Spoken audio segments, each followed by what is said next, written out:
Good morning, good afternoon, and good evening, everyone, depending on where you are. This is Alan Brody, your organizer from the Organizational Legal Professionals and Estrin Legal Staffing, bringing you Making the Case for AI to Drive Profitability. We have our speaker, Brooke Lively, here today. I have a couple of housekeeping issues I want to bring up, and then we're going to introduce Brooke and give her the floor. First is, I don't know if you'll need to, but you can collapse the control panel by clicking the little orange button at the corner of the control stack. Secondly, we welcome your questions at any time. Please enter them to the question window, and we'll take them as we go or at the end, depending on what seems appropriate. Thirdly, we will be sending out a copy of the recording link to everyone who's registered. So you'll either have the opportunity to listen to it a second time, or if you couldn't make it, the first time. And as to Brooke Lively. Brooke Lively is the CEO and founder of CathCap, a fractional CFO company that partners with entrepreneurs to scale their businesses profitably. With an MBA in investments and corporate finance, Brooke built a 7-figure company in under 2 years. As a chartered financial analyst, she and her team help business owners reach their goals by delivering transparent, accurate financials and strategic advice that provides clarity and enables them to make informed decisions. So with that bio, I introduce Brooke. Please take it away. Thanks, Alan. So before I started CathCap, I ran my family's law firm. And so that firm has always been kind of a testing ground for me. Whenever I have a theory or want to try something out, I kind of head downtown and I use them as a guinea pig.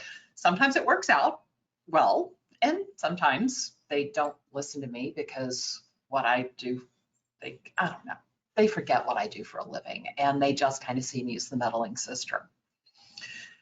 But I knew when AI started gaining traction, and especially when I was preparing for this presentation, that I was going to need to not only work with our clients, but go really deep and sit beside an attorney as he or she practiced to understand how AI was going to affect the actual day-to-day functioning of a firm. I needed my brother.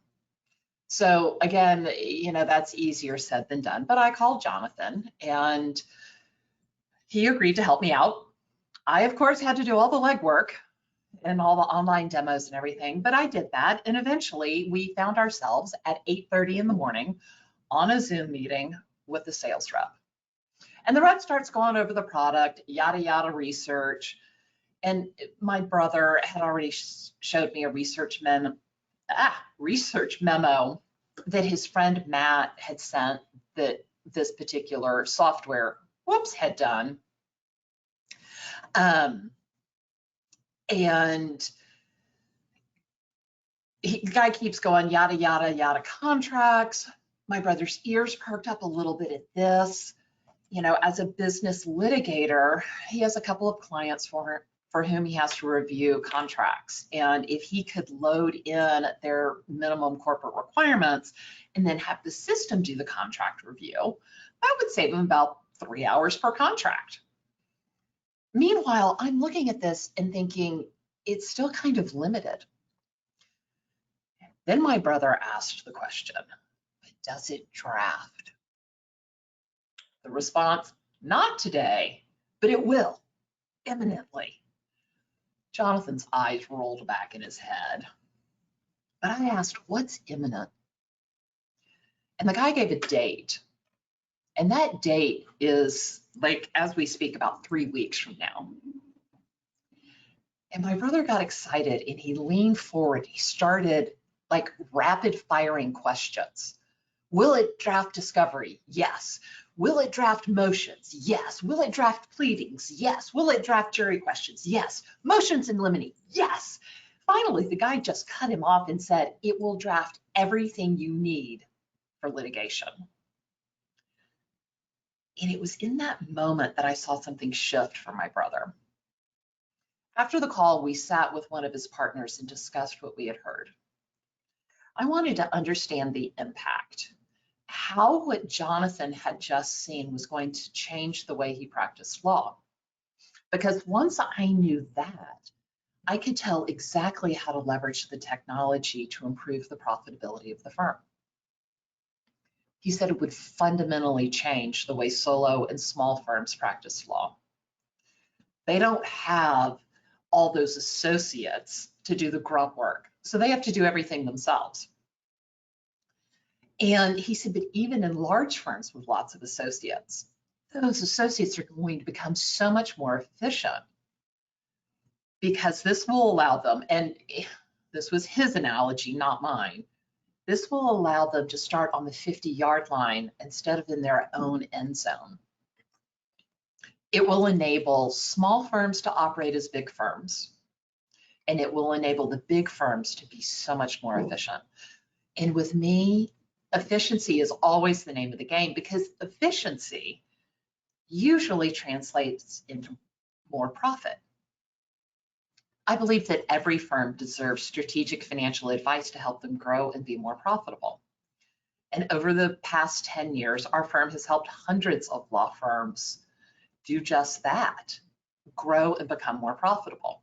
So over the next 45 minutes, I'm going to share with you 3 things: how to redeploy your team to maximize their skills, new billing theories now that AI can do hours of work in minutes, and how to train the next generation of attorneys.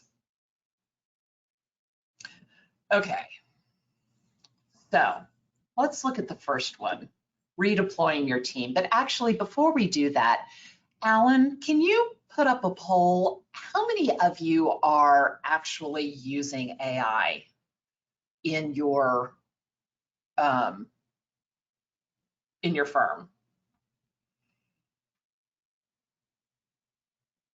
So Alan, I think you've put that up, right? Yes, I have, and the answers are coming in. All right.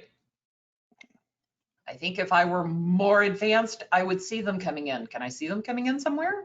I don't know, be in your control setting, but I will be posting in just a minute. Okay. So I'm going to go back to showing my screen. Okay. Do you want the results now? They're in. Yeah. 76% have voted. Ooh, 76 have voted. And what did they vote? They voted 24% yes and 76% no, and that's on the screen currently. Awesome. Okay. Well, let's go back. If you will close the poll, then I think we'll go back to showing my screen. Are we showing my screen? Yes, we are. All right. Awesome. So 24% of you are actually using AI. And I want to talk to you about the first thing that AI can do, and it's redeploying your team. So I went to a conference like 2 weeks ago where Robert, one of our new personal injury clients, was speaking. And the attorneys there were really blown away by the insights he shared about how we were helping him leverage AI in his practice. And what he did was he had taken almost all of the work that his paralegals were doing and had sent it to offshore people.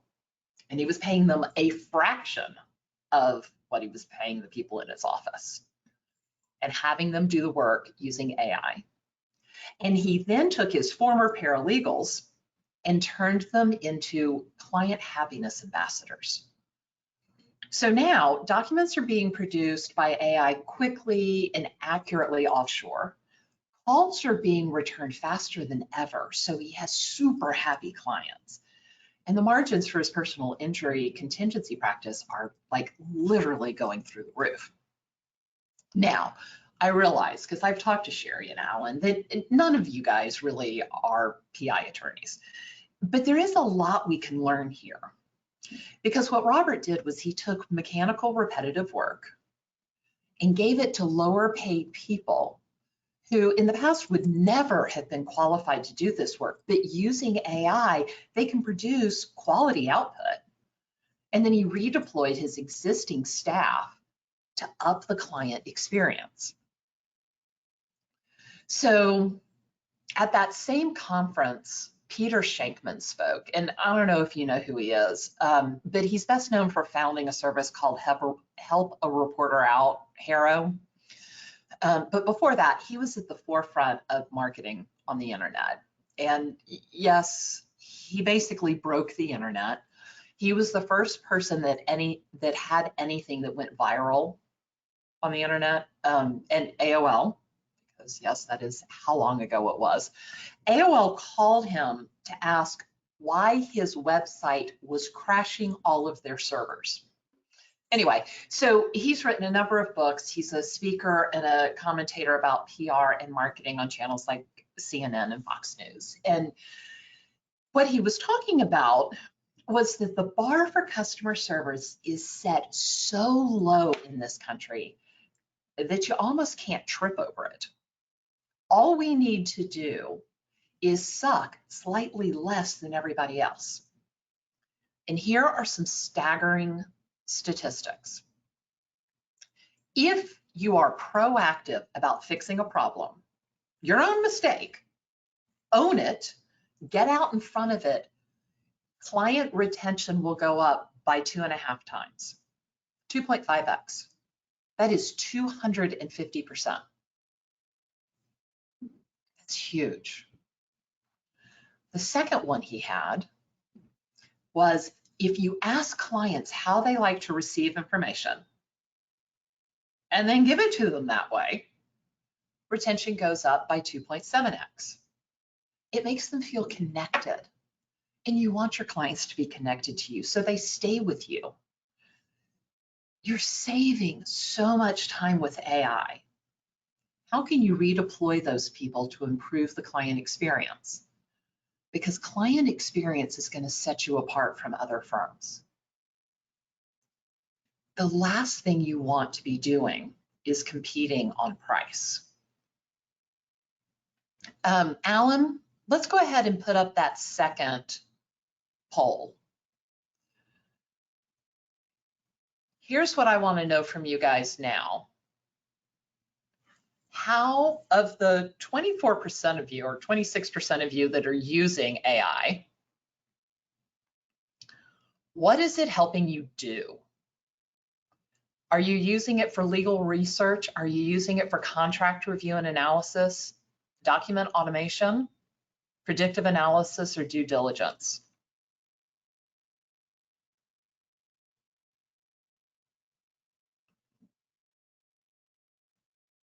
Alan, are we seeing any results? Yes, the results are coming in, and I'm going to make your presenter again, let you know when we have about 70%, okay? All right.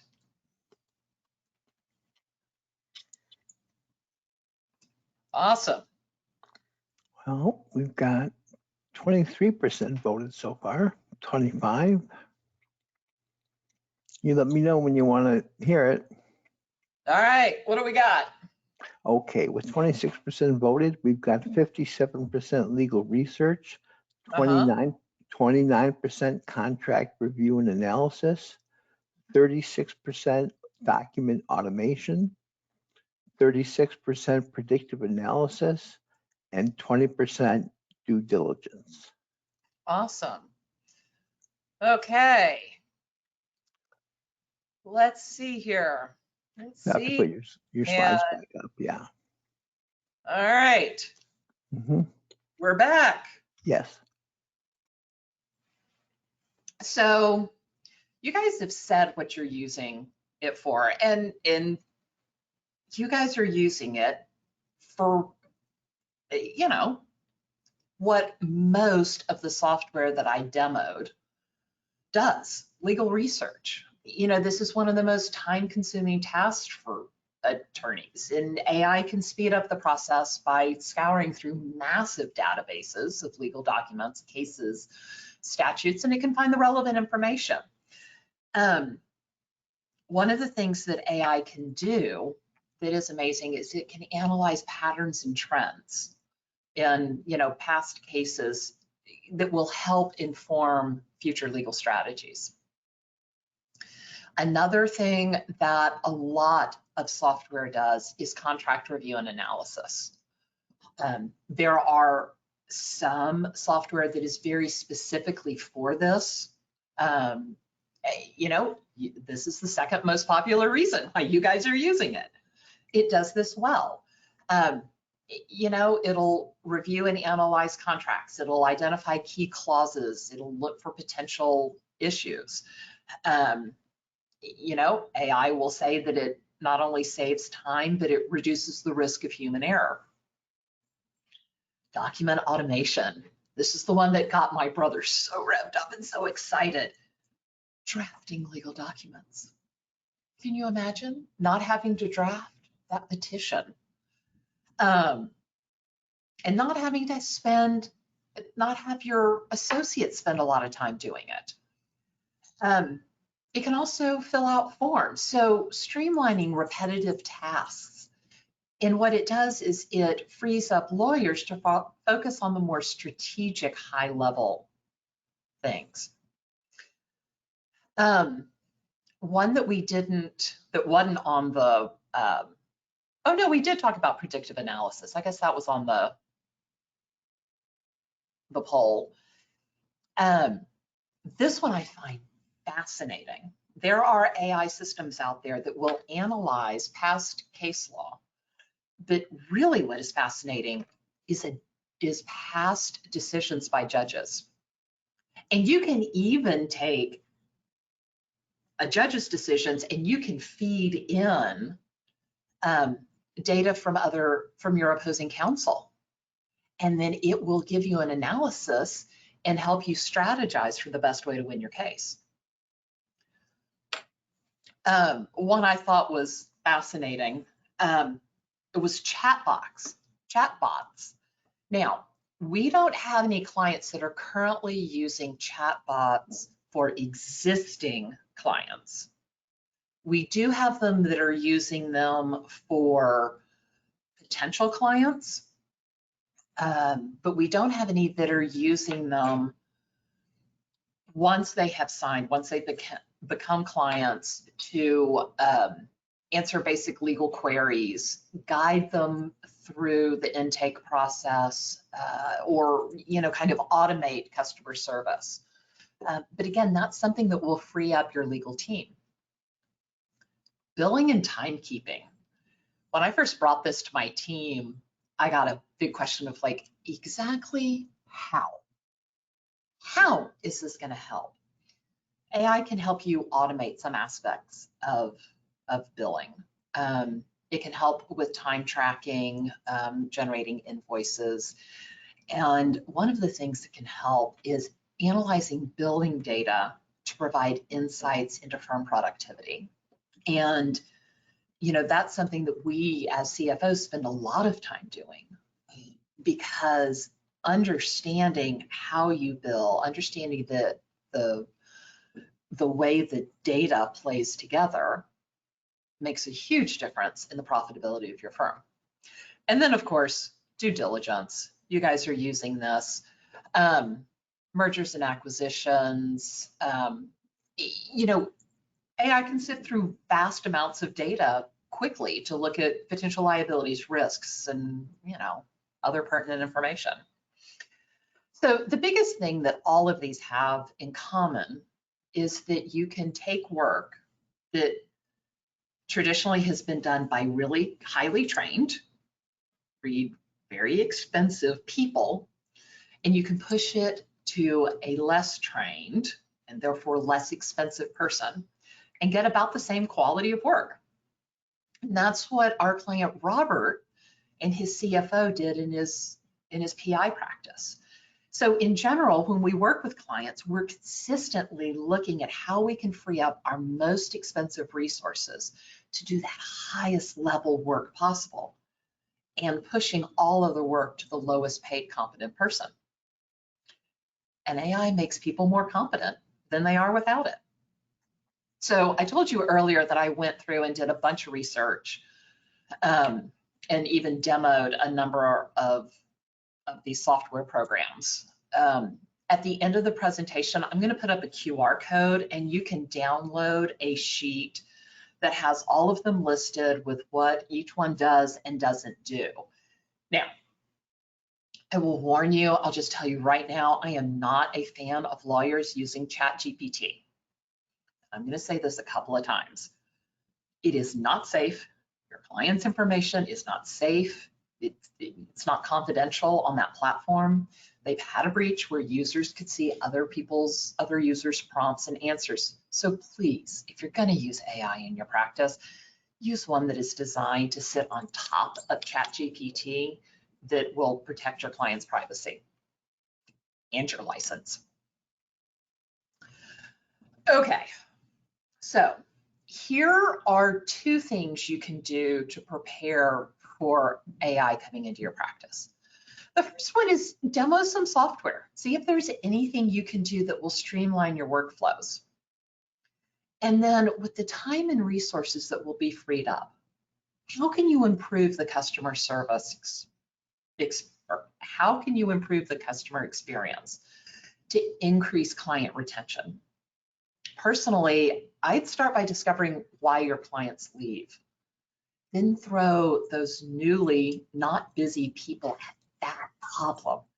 It's so much easier to work with an existing client than to constantly go out and find new ones. Okay, let's look at the second big issue that comes up when we start talking about the changes that can and will be a result of AI in the legal industry, and that's billing. Traditionally, attorneys have billed in one of three ways: hourly, flat fee, or contingency. If we are using AI to do the work, if we are implementing technology to streamline the workflow and replace highly paid people, that's going to show up in our revenue. Most people are saying we can worry about that when it happens, but I'm saying we need to be proactive and think about it now. If you are contingency, nothing will change except for the fact that you will get more done in less time, so your margins are going to be bigger. I will say prepare for some of your clients to negotiate about that magical 1/3 number y'all are so used to getting. Now, traditionalists who bill hourly will do what most of them have done in the past with tech and will pass that savings along to their clients. And let's be clear, clients are going to ask for this. And there's absolutely nothing wrong with it. You're going to need to do it. As you move work from humans to AI, the billable hours are going to drop. And you're going to need to be vigilant about making sure you're cutting payroll and overhead in a proactive manner so you don't get caught with revenues falling faster than expenses. But you also need to balance that out by increasing billing rates. You've got to realize that AI cannot do the highly sophisticated work that an experienced attorney can do. There's some subtlety there that AI will not be able to crack, so your rates need to rise. Now, we talked about Robert offshoring, and there's something that you need to be aware of when you're offshoring or nearshoring some of this AI work. When we work with clients, we traditionally say that you need to get a 3 to 5x return on the cost of employment for a billable person. The cost of employment is their salary plus all taxes and benefits paid by the employer.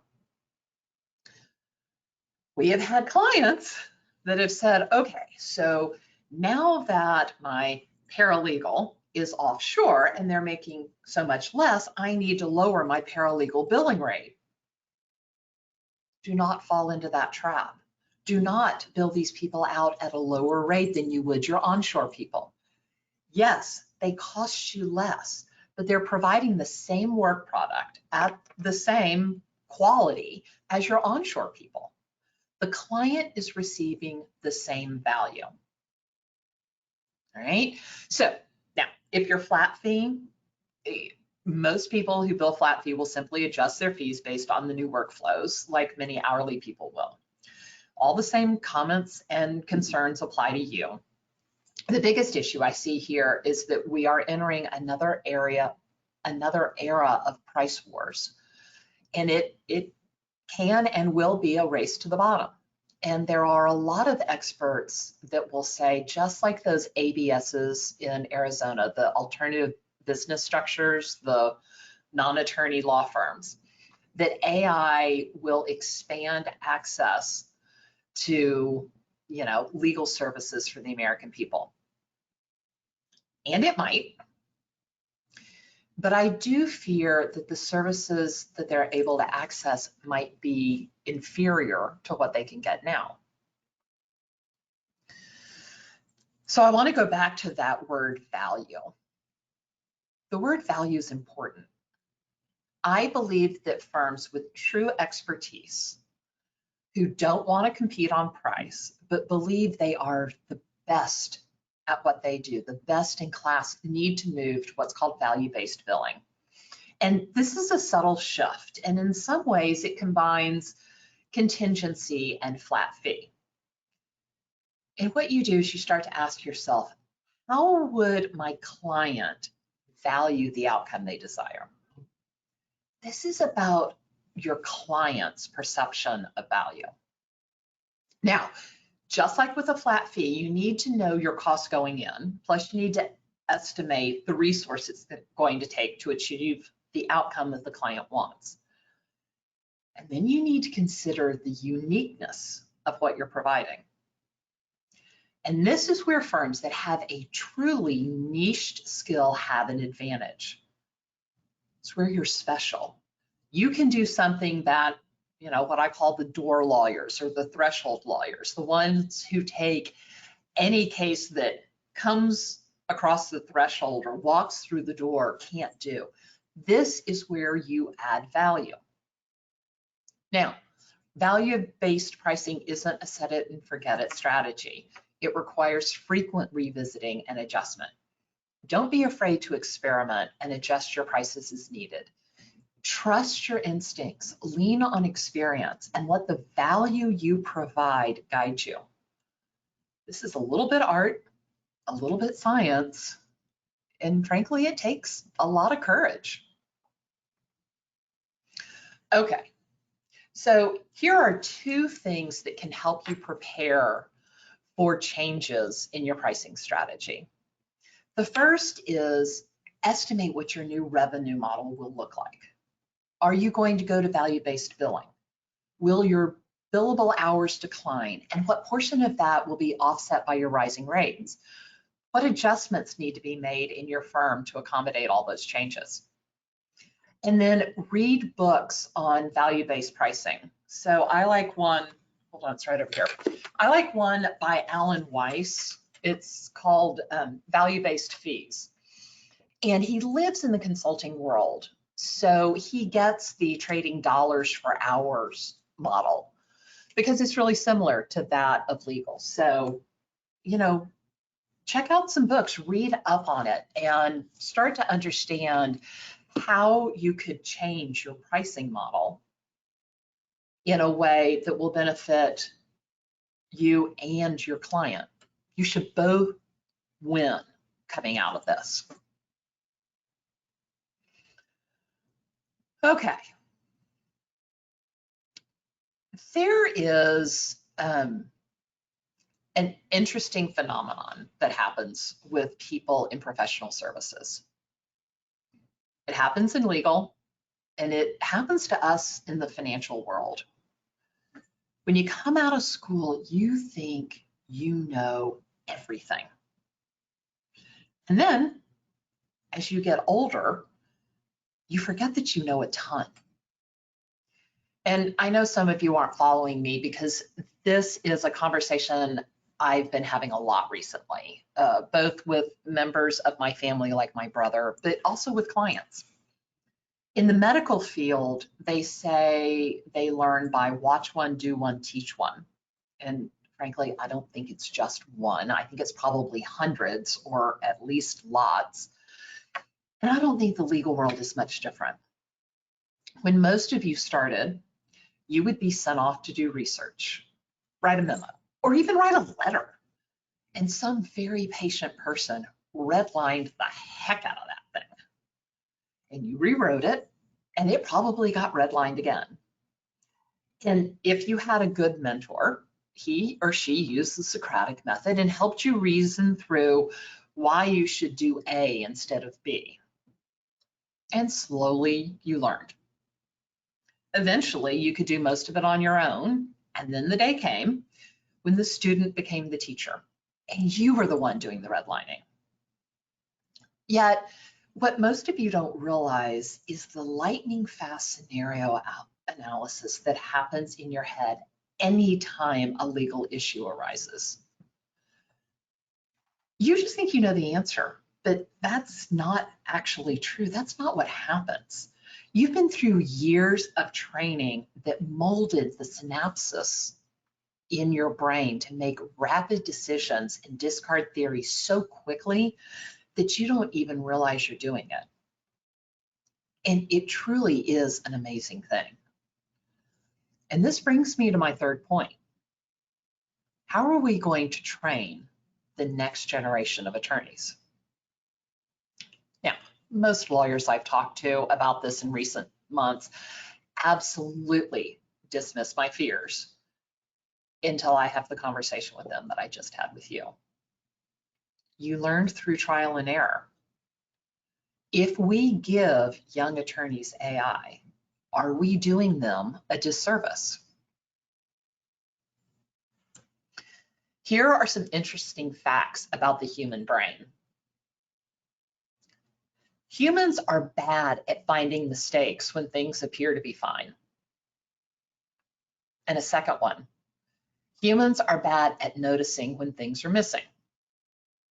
In both of these cases, a young attorney will be checking the work of artificial intelligence, which, let's face it, they've been told knows more than they do, and looking for what isn't there.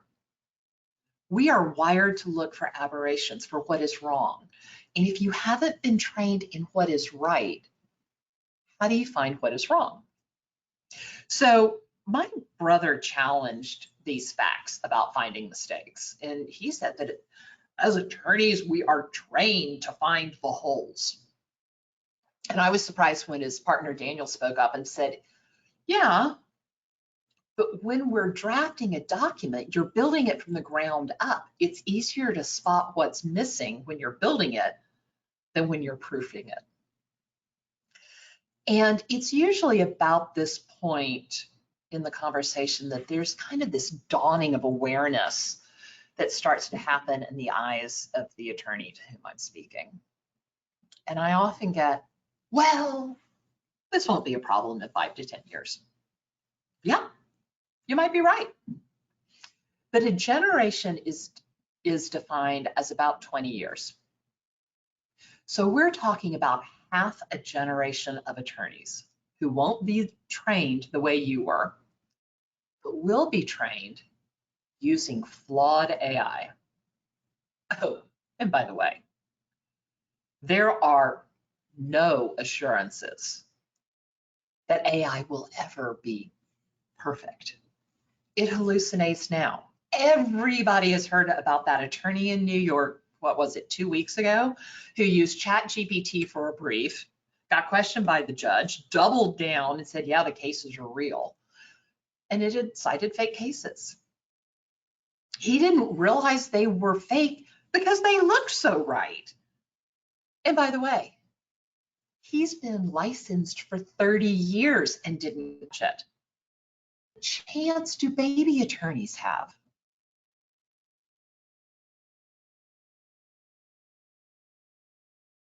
Weird for CFOs to talk about training attorneys, but we want to make sure that when an attorney comes on board, when someone like shares the right attorney, that they're paid in a way that motivates them and is profitable for the firm, that they're given the tools they need to be successful, and that the culture of the firm is one in which they will thrive. Why? Because losing an attorney is expensive. It usually costs about twice the person's annual salary once you figure in not only direct costs, but lost productivity to replace somebody. Twice their annual salary. So if we're talking about a $150,000 a year attorney, that's $300,000 every time we have to replace them. So we want to make sure that the team members that come on board stay on board for a really long time. So the attorneys I've been talking to lately have started to understand what I'm talking about and are looking at their training programs. And we're having discussions about restricting the use of AI in young attorneys for a particular activity until a skill is well developed. But more than anything, it's making them realize that they need a better training program than they're just going to sit with me for 6 months. Yes, actual quote from an actual client. They sit next to him at a desk for 6 months and, soak up all he has to teach them. But that's not scalable. You need a replicable, scalable training program. All right. So there are two things that can help you prepare for changes in training the next generation of lawyers. And I think the first one is do an AI audit. How are you using AI now? For the 26% of you that are using AI, are you going to have an experience like Levido, and Oberman did when their experienced attorney walked into court and plunked down that brief in front of the judge and said, yeah, these are real cases. Put some policies and procedures around the use of AI. Protect yourselves and your firm's reputations, because nobody wants one of their attorneys to be known for doing that. And then the second thing is, what does your existing training program look like? And how will it need to change to teach the next generation of attorneys the critical reasoning skills that are the actual value that you as attorneys bring to clients? Okay, so I want to take a couple of minutes here and do an exercise. And as soon as I finish this, I'm going to take questions. And I have learned from experience that when we do the exercise, people always have questions. So I'm telling you, we're going to do questions next. So write down questions. And then once we do questions, I'll finish up. So here's the exercise. I want you to envision what your firm is going to look like with AI, because it's coming. You're going to use it. So write down some of the actions you need to take to put you on that path. What's your firm going to look like? How can you best use the new technology? How's it going to impact your team? How's it going to impact your clients? What's your most immediate need? How's it going to affect your bottom line?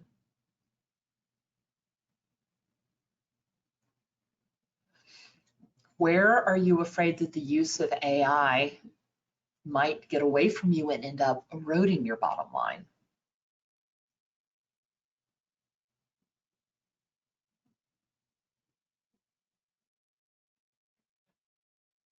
Do you need to do an AI audit? Do you have policies and procedures around that?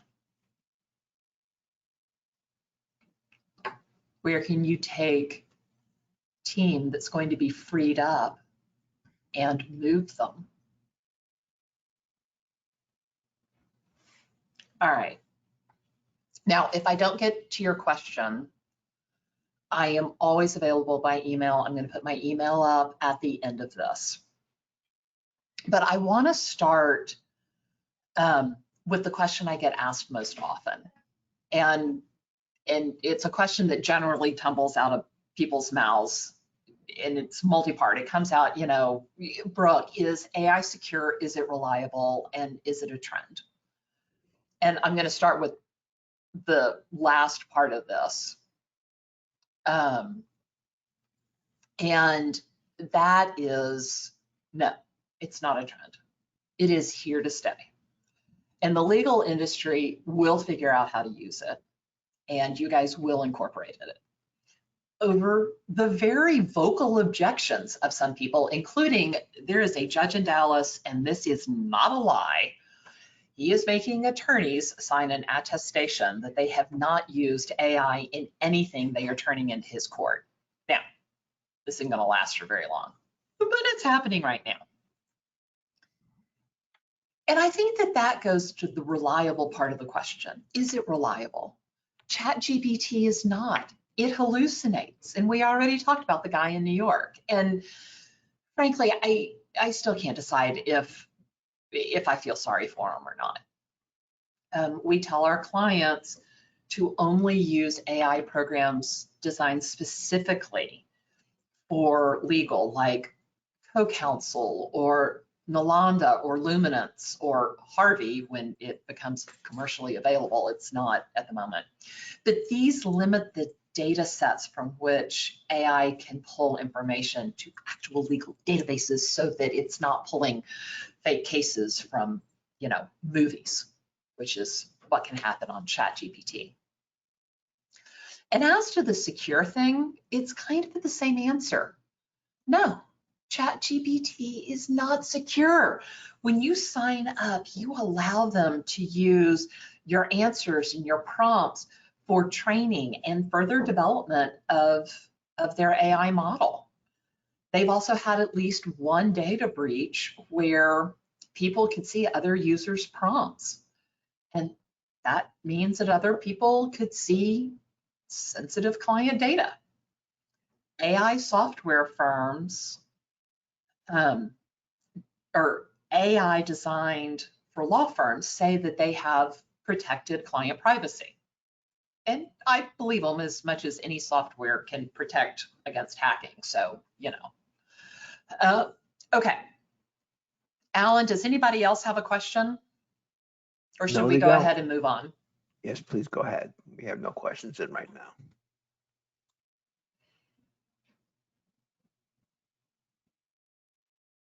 I am not hearing anything from Alan. Brooke, so I'm going to move on. Hold on. Can you hear me now? All right. I want you to picture a day when cash flow isn't an issue. Picture a day when you go to a bar event and attorneys come up to you and say, how do I get your firm? Picture a day when you aren't tethered to your office because you've got a great team running things. Whether you've just started your firm or you've been practicing for years, there are always ways that you can tweak the operations of your firm to improve profitability. So I want to go back to my brother and the fact that I use his firm as a testing ground. Knowing that the software we trialed was going to roll out drafting capabilities, we started redesigning his workflows. He has been short-staffed for about a year. We hadn't hired Sherry until recently. And he's had a couple of headhunters looking for 2 attorneys. Using the information we saw, we were able to determine that he only needed 1 attorney and 1 experienced paralegal. And those 2 people will be able to handle the work with the help of AI. And we're going to get great margins on both of them because they'll be able to do work that higher level people would have handled in the past. Now, we discussed offshoring, but for his firm, that wasn't the right approach. Now, I went and reviewed their fee agreement. They hadn't raised prices in 2 years, so, you know, that happened. But I also really looked at what it said about minimum charges for activities and made sure that I didn't need to tweak some of that language so that they can pass on some of the savings created by AI without being obligated to pass on all of them. For example, those contracts he reviews for that client. So it took him some time to set up the database to do that, and he didn't charge for that. But he now charges the client a set fee equal to about 2 hours instead of 3 that it used to take. So the client is seeing some savings. He's still getting the same exact value, but the firm is also getting some extra profit. And then we took the ideas to our clients and started implementing with them. Now, I already told you about Robert and offshoring with his PI firm, and we tried a number of other things that have been seeing success. You know, the legal industry has never been known as an early adopter of anything. Over the past 500 years, not much has changed. I mean, let's face it, you had the typewriter, you had word processing. Online research was a big game changer. And now AI. In the past, firms have been slow to adopt technology, and many have only done it when market conditions forced them to change. And that force was usually financial. Being proactive, looking ahead, making decisions based on data from a place of strength increases the firm's profitability. So I will leave you with one last thing. You deserve a profitable firm where you know your numbers. You deserve a profitable firm that consistently grows each year. You deserve a profitable firm that enables you to live the life of your dreams, because you deserve a profitable firm. Okay, so I have gotten some more questions. I have also put up the QR code. And if you scan that QR code, you can get a copy of the slides. You can download a sheet that has all of the AI programs that we have looked into. It shows all of the functionality, what they do, what they don't do.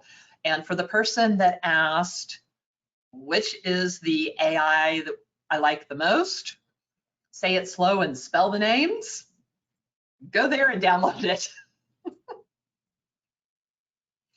So that's pretty easy.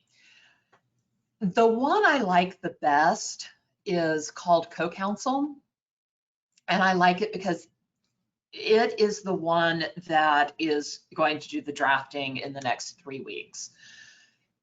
There are a number that seem really focused on contracts. If all you do is contracts, then there are some great things that are out there for you. And they will probably draft contracts for you. But if you are a litigator, and from what I understand from Sherry, the vast majority of her clients, so therefore the vast majority of the people on this call, I'm going to assume, are litigators, you need something that's going to do depo prep and, you know, all that other stuff that's really going to be helpful to you. So I liked Co-Counsel for that. I think they're great. I can tell you their pricing is $400 a month per user.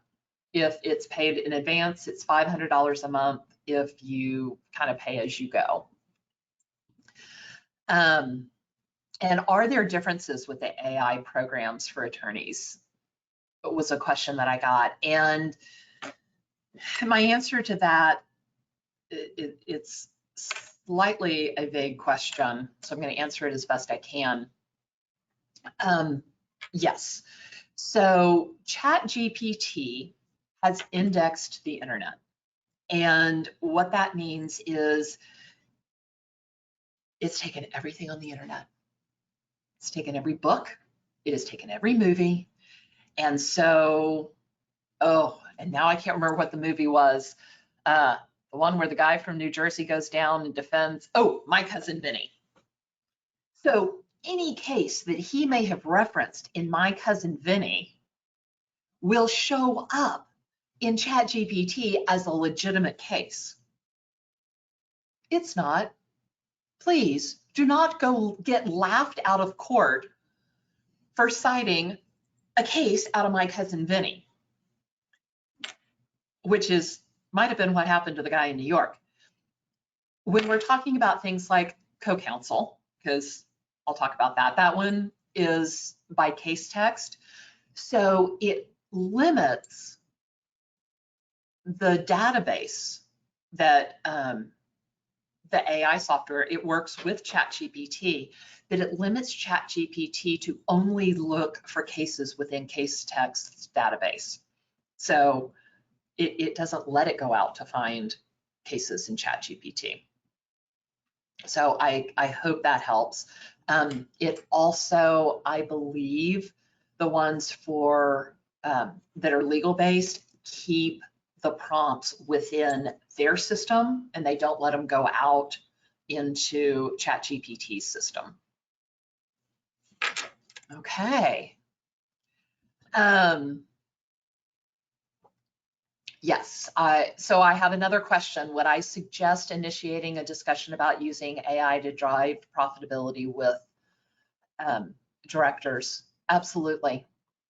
Look, this is going to be a game changer in a way that you really haven't had. And you need to be on the forefront of it. You are going to be hammered by clients on this. They know you're going to use it. They're going to expect you to use it, and they're going to want to see they're going to want to see the results of it.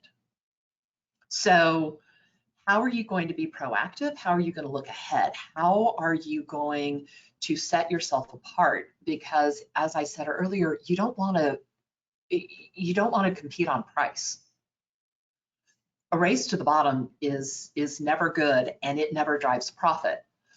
We are all about driving profit. So how are you setting yourself apart? How are you being proactive? How are you going to your clients first? So for example, with my brother and the contract review, he went to his client in advance and said, hey, I'm using this and let me tell you what it's going to enable me to do. It's going to cost 30% less for me to do all your contracts from now on.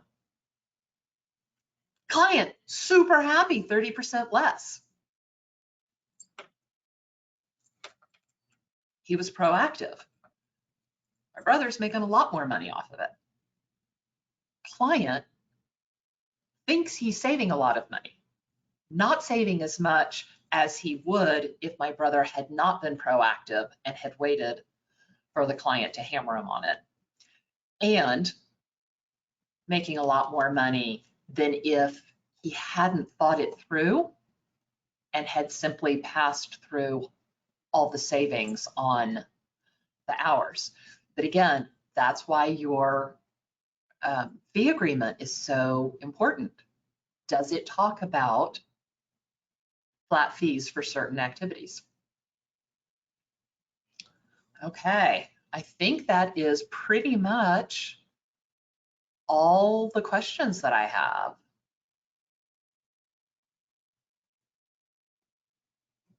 That's all I have. Okay, Can you hear look me at now? me.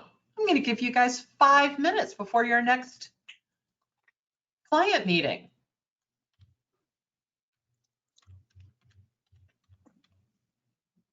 Alan, do we have anything else? You can't hear me. Sorry, you can't hear me. My mic is on.